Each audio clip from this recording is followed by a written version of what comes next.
Morning everyone. आज हम biology का हमारा पहला चैप्टर रिप्रोडक्शन इन ऑर्गेनिज्म शुरू करने जा रहे हैं, तो सभी ध्यान से। Reproduction is a biological process of formation of new offspring from the pre existing organism. पृथ्वी के ऊपर मौजूद पहले से जीवों के द्वारा अपने जैसे नए जीवों का निर्माण करना या अपने जैसे नए जीवों को जन्म देना, यह प्रक्रिया कहलाती है रिप्रोडक्शन। पृथ्वी के ऊपर मौजूद सभी जीव अपने जैसी नई संतति को जन्म देते हैं ताकि उनका जो वंश है, उनकी जो पीढ़ी है या उनकी जो जनरेशन है वो पृथ्वी के ऊपर लंबे समय तक बनी रहे। आगे देखते हैं। Reproduction becomes a vital process without which species can not survive for long. Reproduction becomes a vital process. जनन निरंतर चलने वाली एक प्रक्रिया है जिसके द्वारा कोई भी जीव कैन नॉट सर्वाइव, जिंदा नहीं रह सकता, फॉर लॉन्ग टाइम, एक लंबे समय तक।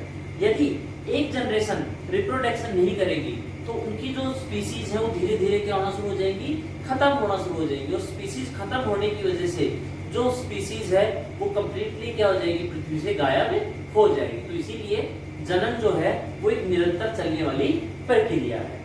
It insures continuity of species generation after generation as older individual undergo senses and ultimately they die. जनन एक जनरेशन से दूसरी जनरेशन तक चलने वाली एक निरंतर प्रक्रिया है जिसमें कोई भी जीव जन्म लेता है अपनी पर्टिकुलर एज के ऊपर जाने के बाद, जिसे क्या कहा जाता है, लाइफ स्पन, जिसे हम करेंगे नेक्स्ट टॉपिक में कवर। लाइफ स्पन कंप्लीट होने के बाद एक जीव मरता है और उसके जो दूसरे जीव है या उसके जो उसके द्वारा जिन्होंने जन्म लिया है वो जीव क्या करते हैं, पृथ्वी के ऊपर आगे सर्वाइव करते हैं। Life span, what do you mean by life span? Life span क्या होता है?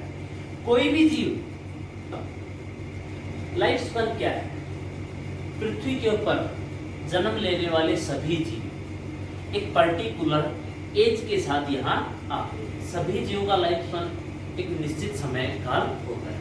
अगर उसकी डेफिनेशन की बात करें तो the period from birth to natural death of an organism is known as its life span and the life span of different organisms is different, such as life span. The period from birth to the natural death of an organism represent its life span. जन्म से प्राकृतिक मृत्यु तक का जो समय है किसी भी जीव का वो क्या कहलाता है, उसका life spun.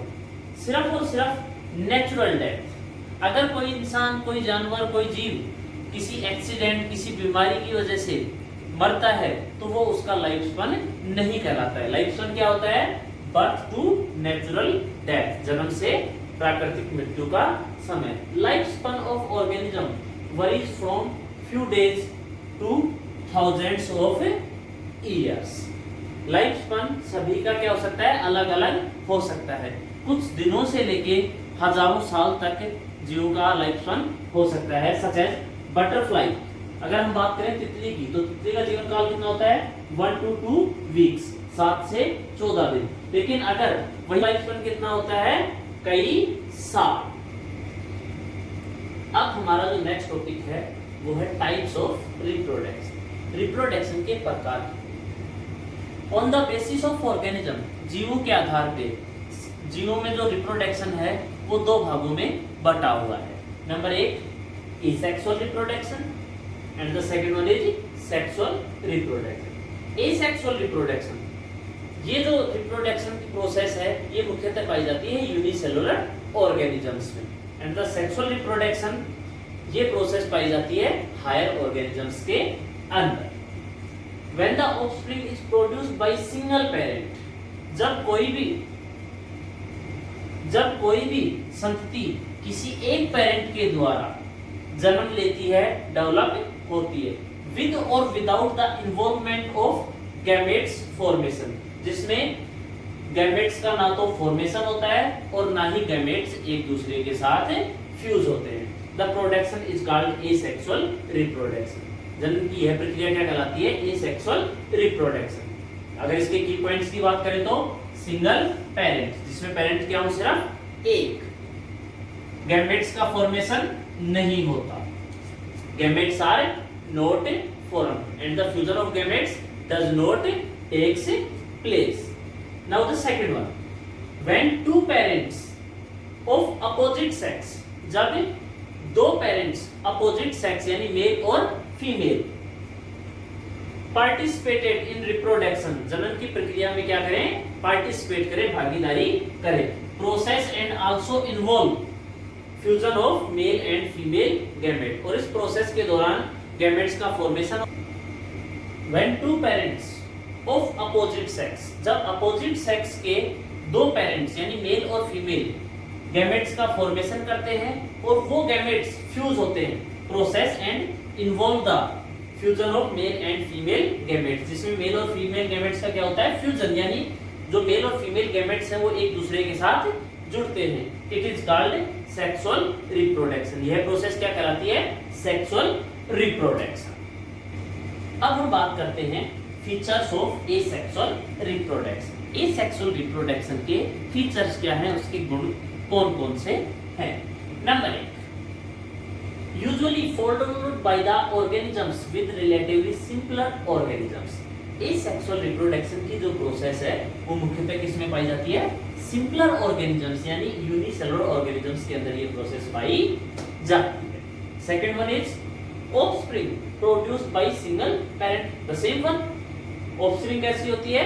Produced by single parent. ये जो ऑर्गेनिजम्स जो डेवलप होते हैं इनका डेवलपमेंट कितने पेरेंट्स के द्वारा होता है? सिंगल पेरेंट के द्वारा होता है, यानी जो मेल और फीमेल पेरेंट्स हैं वो एक दूसरे के साथ क्रॉस नहीं करते हैं। यही कहें कि मेल और फीमेल दोनों पेरेंट्स की जरूरत इस प्रोसेस में नहीं होती है। Third one is with without involvement of gamete formation. इस प्रोसेस के अंदर ना तो गैमेट्स का फॉर्मेशन होता है और ना ही गैमेट्स का फ्यूजन होता है। सिंगल ऑर्गेनिज्म अपने बॉडी से ही एक नए ऑर्गेनिज्म को क्या करता है? डेवलप करता है। Fourth one is offspring produced are genetically and morphologically similar to each other and to the parent. इस प्रोसेस के दौरान जो ऑर्गेनिज्म डेवलप होते हैं जेनेटिकली अनुवांशिक तौर से, मॉर्फोलॉजिकली शारीरिक तौर से एक दूसरे के और पेरेंट के क्या होते हैं? समान होते हैं।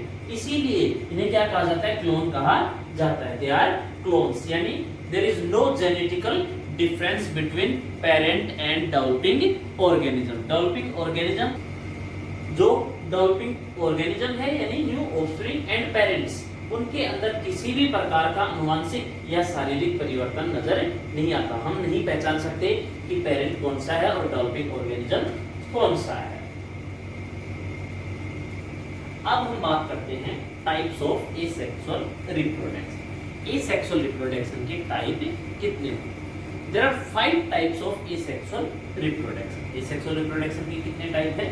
5 type. Number 1 fission, number 2 budding, number 3 spore formation, number 4 fragmentation और नंबर 5 वेजिटेटिव प्रोपेगेशन। इन पांचों ही पार्ट्स को हम बारी बारी पढ़ेंगे। तो सबसे पहला है फीजन। फीजन क्या होता है? जब कोई भी organism, when an organism splits into 2 daughter cells and each daughter cell develops into a new organism. This process is called fission, binary fission.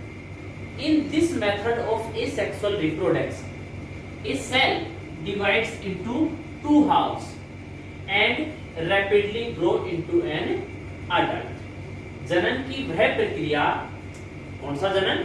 Asexual reproduction, अलैंगिक जनन। एसेक्सुअल रिप्रोडक्शन जनन की वह प्रक्रिया जिसमें कोई भी सेल, यूनिसेलुलर ऑर्गेनिजम्स की बात करें, कोई भी सेल कितने भागों में टूट जाए?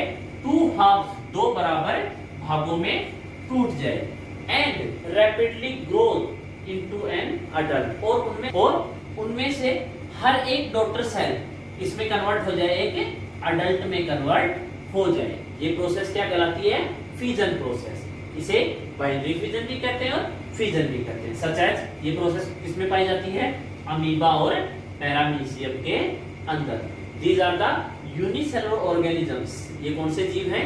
एक कोशिकीय जीव जिनमें कौन सा जन्म पाया जाता है? Binary fission. अब है सेकंड वन, कौन सा? बडिंग। बडिंग, बड का मीन्स क्या होता है? बड यानी कली, कोई भी आउटग्रोथ जो ऑर्गेनिज्म के ऊपर डेवलप होती है। And when it becomes mature, और जब वो मैच्योर होती है तब वो अपने पेरेंट प्लांट से क्या हो जाती है? अलग हो जाती है। And develops as a new organism, और एक नए जीव की तरह ग्रो करती है। देखो बड़ी, स्मॉल बर्ड्स आर प्रोड्यूस्ड। छोटी बर्ड्स यानी कलियां क्या हो जाती हैं? डेवलप हो जाती हैं। That remain attached initially with parent. Initially यानी जो शुरुआत में तो किससे जुड़ी रहती है? अपने पेरेंट प्लांट से जुड़ी रहती है या पेरेंट ऑर्गेनिज्म से जुड़ी रहती है। And get separated on maturation, और मैच्योरेशन यानी परिपक्व होने के बाद वो अपने पेरेंट ऑर्गेनिज्म से क्या हो जाती है? अलग हो जाती हैं। और जो डिटैच्ड बड है वो मैच्योर होने के बाद या अडल्ट होने के बाद एक नए ऑर्गेनिज्म के रूप में कन्वर्ट हो जाती है। This process is called budding. इस प्रक्रिया को क्या कहा जाता है? बडिंग प्रोसेस कहा जाता है। इसमें पाई जाती है यीस्ट के अंदर, जैसे हम नेक्स्ट डायग्राम में देखते हैं। This is an yeast. ये क्या है? यीस्ट है। क्या ग्रो हो गई? Bud. This bud starts growing. ये बड क्या होती है? ग्रो होती है। बड क्या होती है? ग्रो। और मैच्योर होने के बाद this bud detach from the parent organism and grow as an new organism. This process is called budding process. अब हमारा जो थर्ड पार्ट है वो क्या है? Spore formation. Spore, fungi and simple plants like algae reproduce through special reproductive structure like zoospore. बहुत सारे unicellular जीव जैसे एल्गी, इनके अपर पार्ट के ऊपर यानी एक्सियल पार्ट के ऊपर कुछ एक स्पोर्स का फॉर्मेशन होता है। एंड दीज स्पोर्स, ये स्पोर्स क्या होते हैं? अपने पेरेंट ऑर्गेनिज्म से अलग होते हैं और हर एक स्पोर एक नए ऑर्गेनिज्म के रूप में कन्वर्ट हो जाता है। This process is called spore formation. अगर इनके प्रॉपर नोट्स आपको चाहिए तो आप हमारी स्कूल की वेबसाइट के ऊपर विजिट कर सकते हैं, जो मैं आपको लिंक में डिस्क्राइब कर दूंगा। नेक्स्ट वन है फ्रेगमेंटेशन। फ्रेगमेंटेशन और बडिंग प्रोसेस दोनों ही क्या है? सिमिलर है। Both budding and fragmentation process are similar with each other. देखो कैसे? बडिंग प्रोसेस के दौरान हमने देखा था कि जो बड है वो मैच्योर होने के बाद क्या हो जाती है? पेरेंट प्लांट से अलग हो जाती है। लेकिन फ्रेगमेंटेशन प्रोसेस में किसी भी बडिंग प्रोसेस के अंदर बड क्या होती है? मैच्योर होती है और अपने पेरेंट ऑर्गेनिज्म से अलग हो जाती है और एक नए जीव के रूप में डेवलप करती है।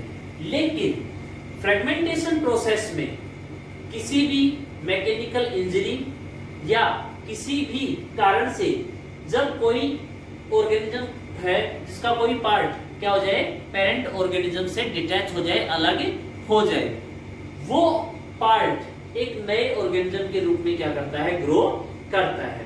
And this process is called fragmentation. Next one है vegetative propagation, the fifth and last part of asexual reproduction. Vegetative propagation, अगर इसकी डेफिनेशन की बात करें तो हम क्या होती है? डेवलपिंग और growing a new plant from any plant part without seed is called vegetative propagation. बीज को छोड़ के किसी भी प्लांट पार्ट के द्वारा जब नया पौधा उगाया जाता है, जैसे लीफ, रूट, स्टेम, बड, इस प्रोसेस को क्या कहा जाता है? वेजिटेटिव प्रोपेगेशन प्रोसेस कहा जाता है। सिर्फ और सिर्फ क्या इन्वॉल्व नहीं होते इस प्रोसेस के अंदर? जो सीड्स हैं वो इन्वॉल्व नहीं होते। वेजिटेटिव प्रोपेगेशन कितने पार्ट होते हैं? कितने टाइप की होती है? 2 टाइप की। आर्टिफिशियल वेजिटेटिव प्रोपेगेशन और नेचुरल वेजिटेटिव प्रोपेगेशन। अब आर्टिफिशियल और नेचुरल वेजिटेटिव प्रोपेगेशंस को हम डिस्क्राइब करेंगे हमारी नेक्स्ट क्लास के अंदर। Till then bye bye.